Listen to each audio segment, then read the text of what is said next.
Tell me about Billy Lucas. He was this 15-year-old growing up in Greensburg, Indiana, may or may not have been gay, had never come out as gay, but was perceived to be gay and very brutally bullied. And he killed himself, he hanged himself after years of this abuse from his peers, his classmates. And, you know, I had a hard time talking about it without getting weepy, but I wrote this blog post after the kids who had bullied him in school successfully to death went to his Facebook memorial page to say in the comments where his parents were reading that they were glad he was dead, that he deserved it, that he was a faggot, and they were glad he's hanged himself. And I wrote about that from a place of just fury and rage. And there's a commenter, Despicable Me is this commenter's handle, and she is not despicable at all.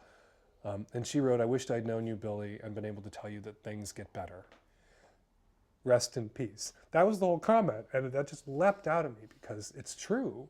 And it's what so many young lesbian, gay, bi, and trans kids don't know and aren't told. And they're lied to actively by their parents. And, you know, the reaction of so many of us reading about Billy Lucas's suicide, and my reaction was, if I could only have spoken to that kid, if I could have talked to him for 5 minutes, maybe it would have made the difference. If I could share with him that I was in a similar place at his age of despair and isolation and loneliness and being bullied.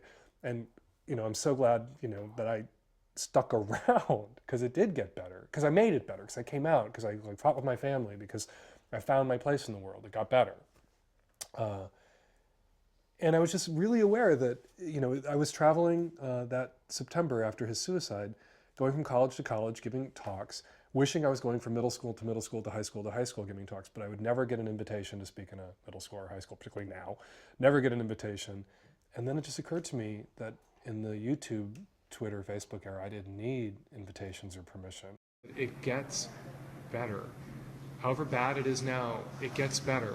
And it can get great, and it can get awesome. Your life can be amazing, but you have to tough this period of it out, and you have to live your life so that you're around for it to get amazing, and it can and it will.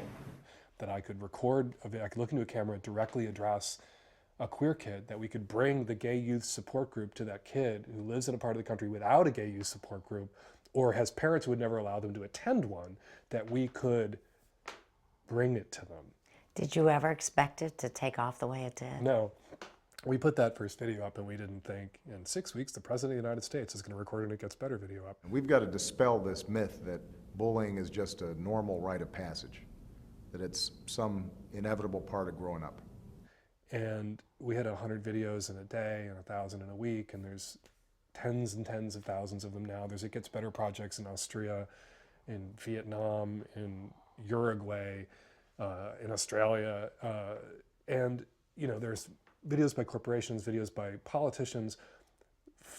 As far as I'm concerned, the most valuable ones are just the average, everyday, ordinary lesbian, gay, bi, and trans adults who are speaking to queer kids and demonstrating just by the fact that they exist and they're happy that that's achievable. And what's really helpful and powerful is there's so many videos that were created by adults whose parents rejected them, and who were bullied or cast out of their churches, whose parents have now come around, whose families now love and accept them.